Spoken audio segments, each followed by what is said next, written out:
राधे कृष्णा। कृष्ण भक्तों को मेरे प्रणाम। तो चलिए आई हूँ अपनी नेक्स्ट वीडियो लेकर। तो हम यहाँ थे पेज नंबर 16। हम अभी यहाँ पे पढ़ेंगे अपना, देखते हैं कितनी हो पाएगी। तो चलिए स्टार्ट करते हैं। जय श्री हरि। ने सनातन शब्द की व्याख्या इस प्रकार की है, वह जिसका न आदि और न ही अंत।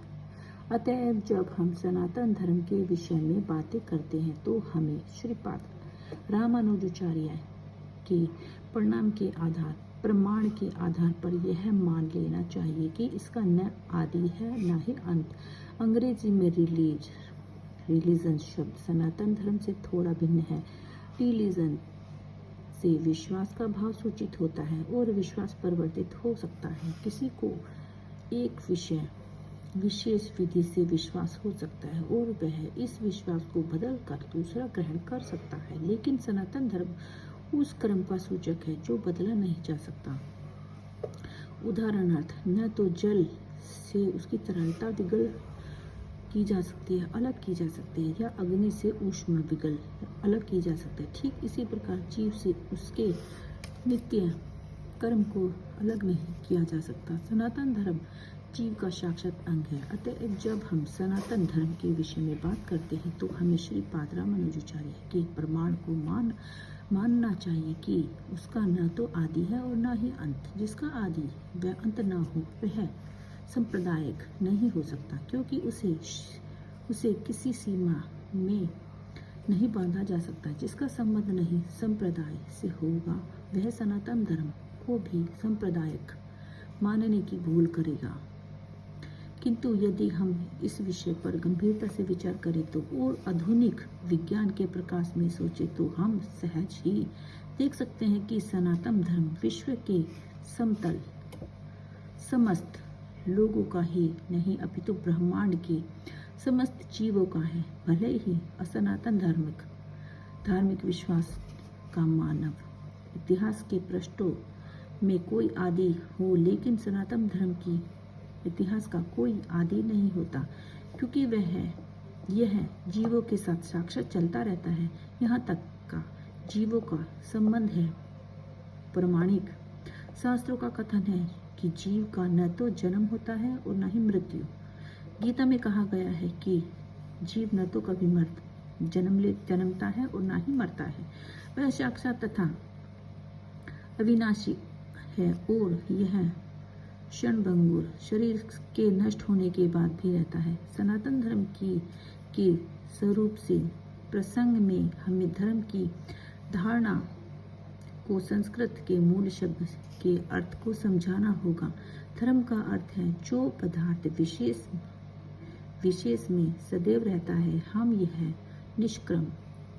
निष्कर्ष कहलाते हैं कि अग्नि के साथ ऊष्मा तथा प्रकाश सदैव रहते हैं। ऊष्मा व प्रकाश के बिना अग्नि शब्द का कोई अर्थ नहीं होता। इसी प्रकार हमें जीव के उस अनिवार्य अंग को ढूंढना चाहिए जो उसका चिर सहचर है। यह चिर सहचर उसका साक्षात गुण है और यह साक्षात गुण ही उसका नित्य धर्म है। जब सनातन गोस्वामी ने श्री चैतन्य महाप्रभु से प्रत्येक जीव के स्वरूप के विषय में जिज्ञासा की तो भगवान ने उत्तर दिया कि जीव का स्वरूप या तो स्वाभाविक स्थित भगवान की सेवा करना है। यदि हम चैतन्य महाप्रभु के इस कथन का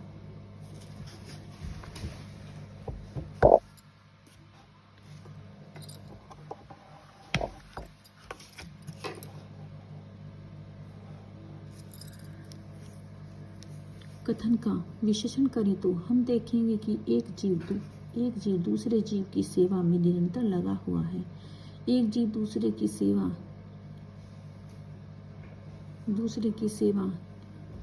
जीव की सेवा कई रूपों में करता है। ऐसा करके जीव जीवन का भोग करता है। निम्न पशु मनुष्य की सेवा करते हैं, जैसे सेवक अपने स्वामी की सेवा करते हैं। एक व्यक्ति अपने स्वामी ब की सेवा करता है, ब अपने स्वामी स अपने स्वामी द की। इस प्रकार हम देखते हैं कि एक मित्र स्वामी स की अपने स्वामी स की द की इस प्रकार हम देखते हैं कि एक मित्र दूसरे मित्र की सेवा करता है, माता पुत्र की सेवा करती है, पत्नी पति की सेवा करती है, पति पत्नी की सेवा करता है। यदि हम इसी भावना से खोज करते चले तो पाएंगे कि समाज में ऐसा एक भी उत्पाद नहीं है जिसमें कोई जीव सेवा में न लगा हो। एक राजनेता जनता से समक्ष अपना शोषण पत्र प्रस्तुत करता है ताकि उसको उसकी सेवा करने की क्षमता के विषय में विश्वास दिला सके।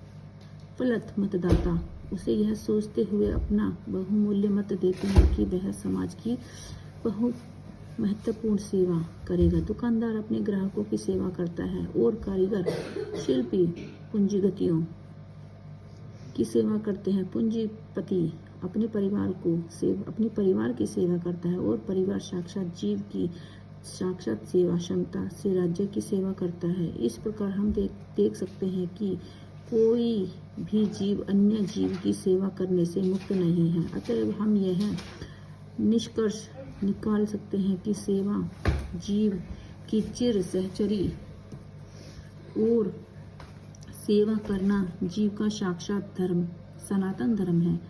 यद्यपि मनुष्य काल तथा परिस्थिति विशेष के प्रसंग में एक विशिष्ट प्रकार की श्रद्धा को अंगीकार करता है और इस प्रकार वह अपने को हिंदू, मुसलमान, ईसाई, बुद्ध या किसी अन्य संप्रदाय का मानने वाला बताता है, यह सभी उपाधियां सनातन धर्म नहीं है। एक हिंदू अपनी श्रद्धा बदल कर मुसलमान बन सकता है या एक मुसलमान अपनी श्रद्धा बदल कर हिंदू बन सकता है या कोई ईसाई अपनी श्रद्धा बदल सकता है इत्यादि। किंतु इन सभी परिस्थितियों में धार्मिक श्रद्धा में परिवर्तन होने से अन्यों की सेवा करने का साक्षात धर्म व्रति प्रभावित नहीं होता।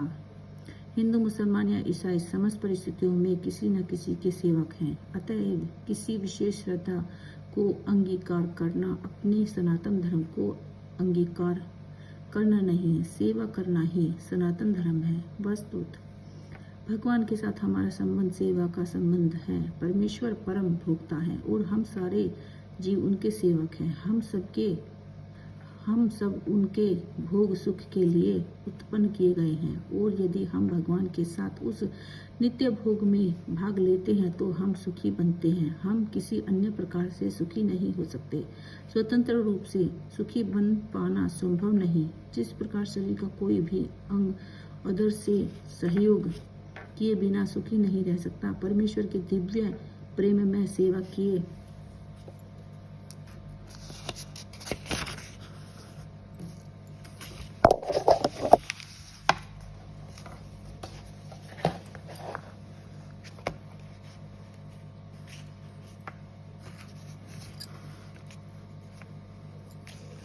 बिना जीव सुखी नहीं हो सकता। भगवद गीता में विभिन्न वेदों की पूजा या सेवा करने का अनुमोदन किया गया है। उसमें 620 कहा गया है 6.20 कहा गया है। जिनकी बुद्धि भौतिक इच्छाओं द्वारा चुरा ली गई है वे देवताओं की शरण में जाते हैं और वे अपने अपने स्वभावों के अनुसार पूजा के विशेष विधि विधानों का पालन करते हैं। यहाँ यह स्पष्ट किया गया है कि जो वासना द्वारा निर्देशित होते हैं वे भगवान श्री कृष्ण की पूजा न करके देवताओं की पूजा करते हैं। जब हम श्री कृष्ण का नाम लेते हैं तो हम किसी सांप्रदायिक नाम का उल्लेख नहीं करते। श्री कृष्ण का अर्थ है सर्वोच्चतम आनंद और इसकी पुष्टि हुई है कि परमेश्वर समस्त आनंद के आगर है। हम सभी आनंद की खोज में लगे रहते हैं। वेदांत सूत्र 1.1.12 भगवान की ही भांति जीव चेतना से पूर्ण है और सुख की खोज में रहते हैं।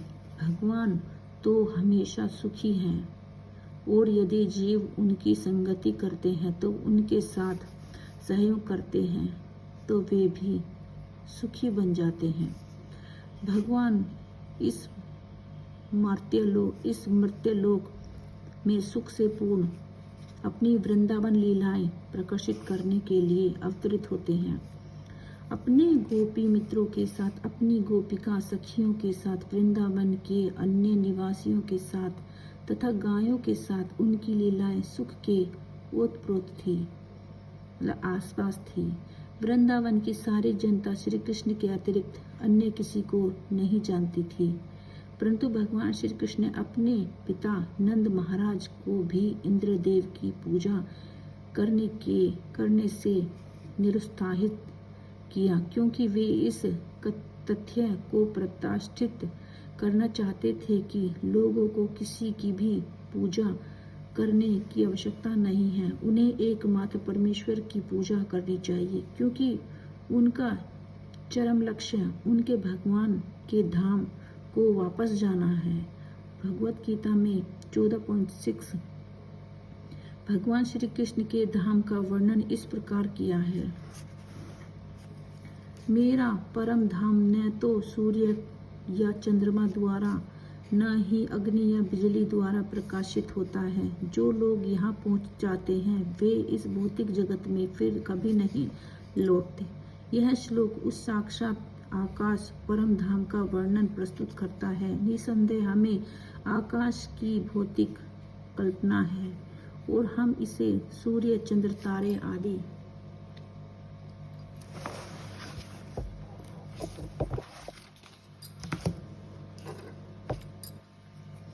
आदि के संबंध में सोचते हैं, किंतु इस श्लोक में भगवान बताते हैं कि साक्षात आकाश में सूर्य, चंद्र, अग्नि या बिजली किसी की आवश्यकता नहीं, क्योंकि वह परमेश्वर से निकलने वाली ब्रह्म ज्योति द्वारा प्रकाशित है। हम यह अन्य लोगों तक पहुंचाने का कठिन प्रयास कर रहे हैं, लेकिन परमेश्वर के धाम को जानना कठिन नहीं है। यह धाम लौकिक गोलोक कहा गया है। ब्रह्म संहिता में 4.36 इसका अतीव सुंदर वर्णन मिलता है। गोलोक इस एव निवसत्या लिखात्म भूत। भगवान अपने धाम गोलोक में नित्यवास करते हैं, फिर भी इस संसार से उन तक पहुंचा जा सकता है, और ऐसा करने के लिए वे अपने सच्चिदानंद विग्रह रूप को व्यक्त करते हैं, जो उनका असली रूप है।